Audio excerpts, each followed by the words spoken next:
Good morning mga guys. Gusto ko lang pong mag-share sa inyo, lalo tigit doon sa mga beginner, no? Kung baka kasi meron po kayong matutunan sa ginawa ko. Actually, simple lang naman ito, napaka-basic lang naman. Nagpalit po ako ng air filter or air cleaner ng aking Pumios 40.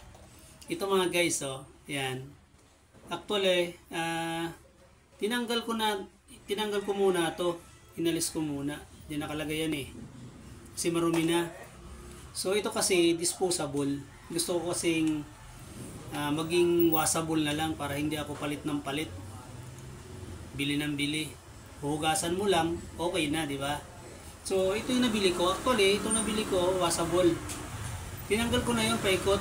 Merong cord dito. Hindi nagkasya, hindi nagpiti doon sa dito sa ano ko, sa lalagyan mo ng air filter. Hindi siya pitted. Maliit po ito.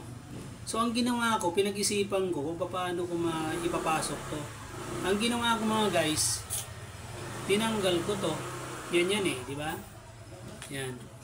Diyan po yan, nakalagay ganyan yan.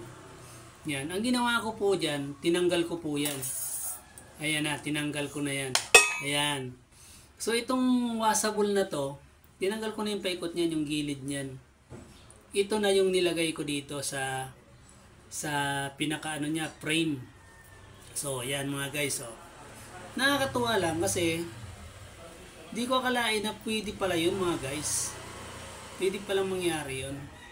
So kinating ko, tapos ito na pinasok ko. Ayan. O, di ba? O, mga guys, o. Amazing, di ba?